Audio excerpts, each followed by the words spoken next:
नमस्कार, आप देख रहे हैं 9 भारत समाचार। नमस्कार, आप देख रहे हैं नव भारत समाचार। मैं हूं नेहा राठी। आइए देखते हैं आज की बड़ी खबर। मरियानी के कठोनी बारी चाय बागान में एक कथित बैंक ऋण घोटाले को लेकर कल रात तनावपूर्ण स्थिति उत्पन्न हो गई। आरोपी के खुशबू तांती नामक एक युवती ने विभिन्न बैंकों के कर्मचारियों के साथ मिली भगत कर बागान की 240 से अधिक महिला श्रमिकों के नाम पर 1 करोड़ रुपए से अधिक का ऋण प्राप्त किया और बाद में फरार हो गई। प्राप्त जानकारी के अनुसार कठोनी बाड़ी चाय बागान की 9 नंबर लाइन निवासी कपूर चंद तांती की पुत्री खुशबू तांती ने बंधक बैंक, आरोहण बैंक, सेंटिंग bank, Fusion bank, Ashirvad bank, Jana bank, RBL bank सहित कई वित्तीय संस्थाओं के कर्मचारियों के साथ मिलकर बागान की साधारण महिला श्रमिकों को विभिन्न प्रलोभन देकर उनके नाम पर 40,000 रुपए से लगकर 90,000 रुपए तक के ऋण स्वीकृत करवाए। बताया जा रहा है कि शुरुआती दौर में खुशबू तांती ऋण की किस्तों का नियमित भुगतान करती रही, जिससे किसी को संदेह नहीं हुआ, लेकिन बाद में लंबे समय तक किस्तों का भुगतान बंद हो गया। इसके बाद जब संबंधित बैंकों के कर्मचारी बकाया वसूली के लिए महिला श्रमिकों के घर पहुंचे तो तब पूरे मामले का खुलासा हुआ।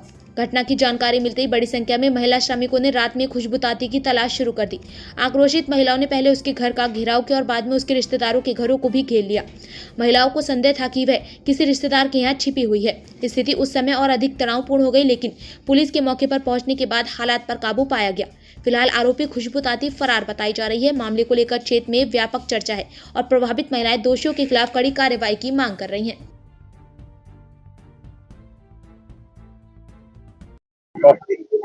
আমি গরিব দুখীয়া মানুহ বাগানত কাম কৰো, আমি তো লিখা পঢ়া নাজানো। ই আমাক ভয় খুৱাই খুৱাই লৈ পিনি কি চাইন মাৰিব নাজানো বুলি কলৈ লৈ যাব, গোট উঠাই দিয়ে, মই চলাই দিম আৰু তোমালোকক কিবা দিম বুলি ভয় খুৱাই লৈ যায়। আমি গোট উঠকেইটা উঠালো। ই একাউণ্টৰ পৰা ওলাওতে হাতৰ পৰা লুটি লৈ গ'ল। মই উঠালো ৭৫,০০০ টকা আৰু এটা উঠালো ৩৫,০০০ টকা। মোক পইচা টকা দিয়া নাই, ক'লে মই কিস্তি ভৰি শেষ হৈ গ'লে মই কিবা এটা তোমাক দিম। তেওঁৰ খুশবু বাইদেউ হয়, খুশবু তাঁতী বাইদেউ নহয়, খুশবু তাঁতী হয়। ঘৰ এই বৰ লাইন 9 নম্বৰ লাইন। মোৰ নামত উঠালে ৩৫,০০০ টকা আৰু ৭৫,০০০ টকা। দুটা কিস্তি মোৰ পুৰা লৈছে। মই এটকা পইচা পোৱা নাই ছাৰ। আৰু চবৰে একে আৰু ই ঠিকে কিস্তি দিছিলে, মই 5টা মুঠ দিছে আৰু বাদ বাকী পইচা লৈ এদিনাখন ই ওলাইছে পলাইছে। আমাৰ ঘৰ ছাৰ বাইদেউ আহিছে, ছাৰ আমাক ফোন কৰিছে। মই কৈছো খুশবু বাইদেউতো আমি দি থৈছো, ইয়ে ভৰে আমাৰ কিস্তিকেইটা, এইটোতো আমাৰ প্ৰেচিডেণ্ট। এইটো কথা গৈ আমি থানাতো কাগজ চাগজ দি পুলিচক জনালো। ৰেল ষ্টেচন গোটেই গৈ পিনি আমি হেৰি যাব, হৰিদ্বাৰ বুলি যাব বুলি গম পালো। তাতো গৈ পিনি ছাৰ কালি 10টা বজাত গৈ 4:30 বজাত ঘৰ সোমাইছো। আৰু ফোন কৰি কোনোবা তাৰ লগত এজন আছে মানুহ, তাক চব কথা কৈ দিয়ে আমি ক'তবা বিচাৰিবলৈ গ'লে।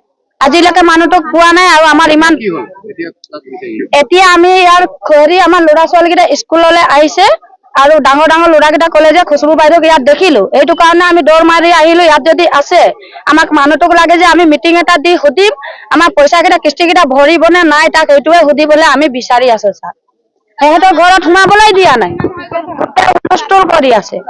আমাৰ ঘৰত কেলে সোমাবি? আমি কৈছো ইয়ালৈ আহিছিলে বুলি শুনিলো বাইদেউ, আমাক চাবলৈ দিয়ক। নাই নিদিওঁ বুলি কৈছে। কাপোৰ চাপোৰ চব ইয়াতে পাইছো ছাৰ।